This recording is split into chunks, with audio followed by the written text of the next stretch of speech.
ندعو إلى الله لننشر الخير في الكون الذي حار ونرسل. بسم اللہ الرحمن الرحیم.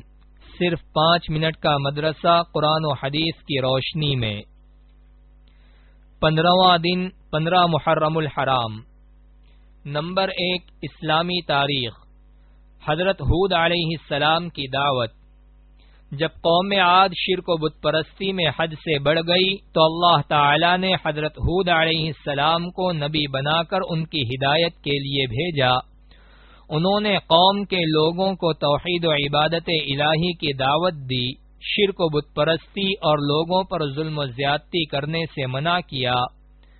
قوم نے ان کی نصیحت قبول کرنے کے بجائے جھٹلانا شروع کر دیا.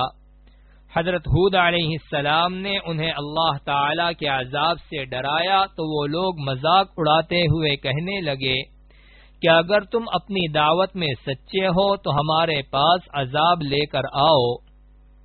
اللہ تعالی نے اس ہٹ دھرمی اور مطالبے پر 3 سال تک قحط سالی کے عذاب میں مبتلا کر دیا، جس کی وجہ سے ان کے باغات و کھیتیاں سب برباد ہو گئیں.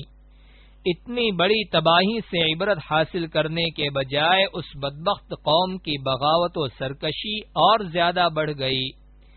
بالآخر دوبارہ اللہ تعالی کا غضب بھڑک اٹھا اور 1 ہفتے تک چلنے والی طوفانی ہواؤں نے ان کا نام و نشان مٹا کر رکھ دیا.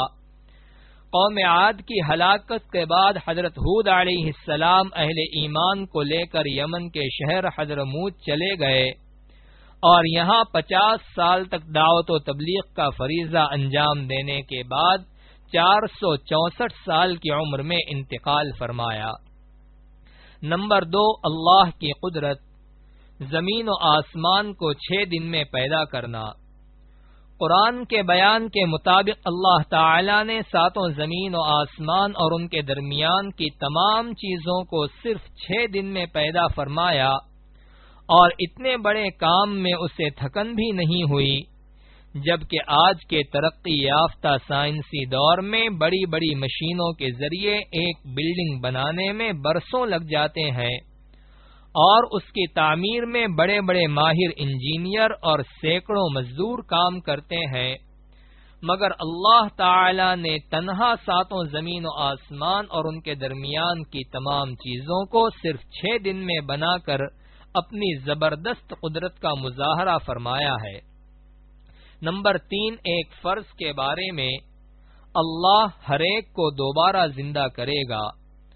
قرآن میں اللہ تعالی فرماتا ہے اللہ ہی وہ ہے جس نے تم کو پیدا کیا اور وہی تمہیں روزی دیتا ہے، پھر وقت آنے پر وہی تم کو موت دے گا اور پھر تم کو وہی دوبارہ زندہ کرے گا. فائدہ: مرنے کے بعد اللہ تعالی دوبارہ زندہ کریں گے، جس کو بعث بعد الموت کہتے ہیں، اور اس کے حق ہونے پر ایمان لانا فرض ہے. نمبر 4 ایک سنت کے بارے میں. حضور صلی اللہ علیہ وسلم کے سلام کا انداز. حضرت مقداد رضی اللہ عنہ ذکر کرتے ہیں کہ آپ صلی اللہ علیہ وسلم رات کو تشریف لاتے اور اس طرح سلام کرتے کہ جاگنے والا تو سن لیتا اور سونے والا بیدار نہ ہوتا. نمبر 5 ایک اہم عمل کی فضیلت. غصہ دور کرنے کی دعا. رسول اللہ صلی اللہ علیہ وسلم نے فرمایا جب کسی کو غصہ آئے تو وہ اعوذ باللہ من الشیطان الرجیم پڑھ لے، غصہ جاتا رہے گا. نمبر 6 ایک گناہ کے بارے میں. قطع رحمی کرنے والا جنت سے محروم. رسول اللہ صلی اللہ علیہ وسلم نے فرمایا قطع رحمی کرنے والا جنت میں داخل نہیں ہوگا. نمبر 7 دنیا کے بارے میں. کون سا مال بہتر ہے؟